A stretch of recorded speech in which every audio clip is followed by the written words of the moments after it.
श्री विष्णु ही माना गया है, एक तरह से श्री विष्णु का अवतार मान के बताया गया है, तो हमें उस हिसाब से ही देखना पड़ेगा।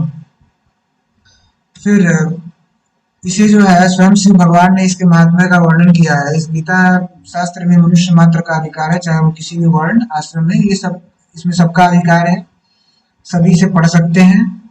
इसमें भक्ति युक्त, लेकिन जो पढ़ना चाहता है उसमें श्रद्धा और भक्ति होनी चाहिए, क्योंकि भगवान अपने भक्तों में ही इसका प्रचार करने की आज्ञा दिए हैं।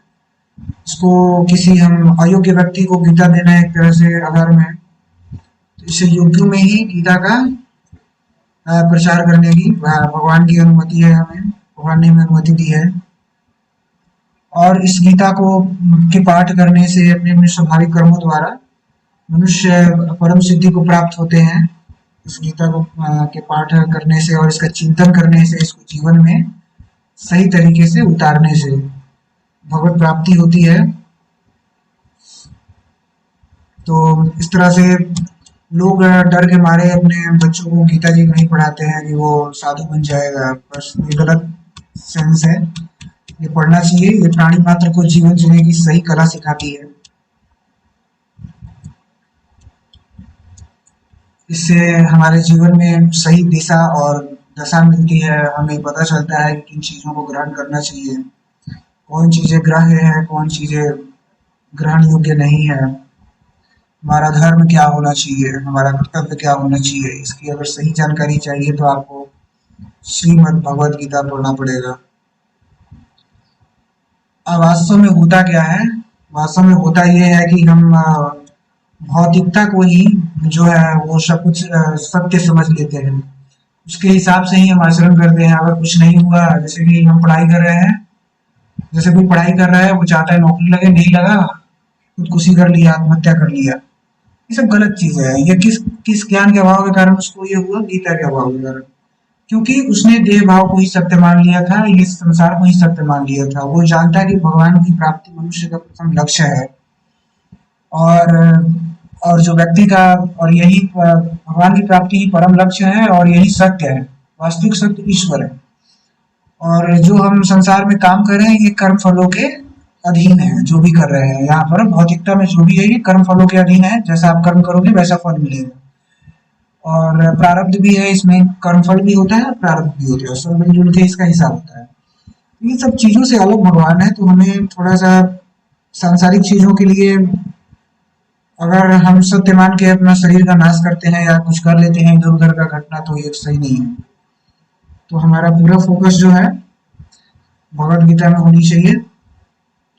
इसलिए ये शास्त्र पढ़ना जरूरी है कि लोगों में सही बुद्धि विकसित हो पाए। अभी हम एक श्लोक ध्यान करते हैं स्टार्ट करने से पहले। ये हमारा प्रथम पाठ, एक तरह से कहें हमारा डे क्लास 1 है, भगवद गीता का पहला दिन है आज। तो इसमें हम पहले ध्यान करेंगे भगवान विष्णु का। तो इसके लिए एक श्लोक दिया गया है जो श्री विष्णु स्तोत्रम है। शांताकारं भुजगशयनं पद्मनाभं सुरेशं विश्वाधारं गगन सदृशं मेघवर्णं शुभांगं लक्ष्मीकांतं कमलनयनं योगिविद्यानगम्यं वंदे विष्णुं भवभयहरं सर्वलोकैकनाथं। इसमें जो है भगवान विष्णु की बारे में वर्णन है। तो भगवान विष्णु शांत आकार के हैं, शांताकारम यानी कि शांत आकार के हैं। भुजगशयनम मीन्स वो शेषनाग की सैया पर शयन करते हैं। और प्रभु की नाभि में कमल है, जो देवताओं के भी ईश्वर और संपूर्ण जगत के आधार है। देवताओं के ईश्वर है, सुरेश है, और विश्व के आधार है, यानी कि ये संसार, ये जो विश्व है, इसे अगर आप एक वृक्ष मान लेते हैं, पीपल का उल्टा वृक्ष, तो पीपल के उल्टे वृक्ष की जो जड़ें हैं वो प्रभु है, और बाकी ये सभी नीचे ये जो है संसार है, उसमें जिसमें जो उसका वृक्ष का जो मेन तना होता है उसे आप ब्रह्मा समझ लीजिए। और ये ऐसे जड़ है जिससे लाखों वृक्ष निकले हुए हैं। ये समझिए कि इस तरह से इनका व्यवस्था समझिए, एक जड़ से लाखों वृक्ष निकले हुए हैं। मतलब एक जो जड़ है प्रभु का, अगर वृक्ष का जड़ समझते हैं तो एक जड़ समझ लीजिए जहां से लाखों वृक्ष निकले हुए हैं, जो लाखों ब्रह्मांडों के प्रतीक है। और इन लाखों वृक्षों का जो मुख्य तना है वो आप ब्रह्मदेव जो हर एक ब्रह्मांड की रचना करते हैं, जिनको जिनको ब्रह्मांड की रचना का कार्यभार प्रभु ने दिया हुआ है, सृष्टि की रचना का, वो उस वृक्ष के तना माने जाते हैं। तो कहने का मतलब है कि एक तरह से मुख्य तना माने जाते हैं और बाकी में पूरा संसार होता है। एक तरह से इसमें है क्या कि प्रभु विश्व के आधार है, जगत के आधार है। तो हमें जो है एक तरह से उन्होंने इस जगत को उत्पन्न किया है, जो उनकी माया ही है, लेकिन हमें इस सबसे निकल के प्रभु को प्राप्त करना है। और उनकी एक खास विशेषता ये भी है कि वो आकाश के सदृश सर्वत्र व्याप्त है, नील मेघ के समान उनका वर्ण है, यानी कि ब्लू वो दिखते हैं पूरे, जो काफी सुंदर है। उनके जो अंग है वो काफी सुंदर है, भगवान का अंग भी सुंदर है।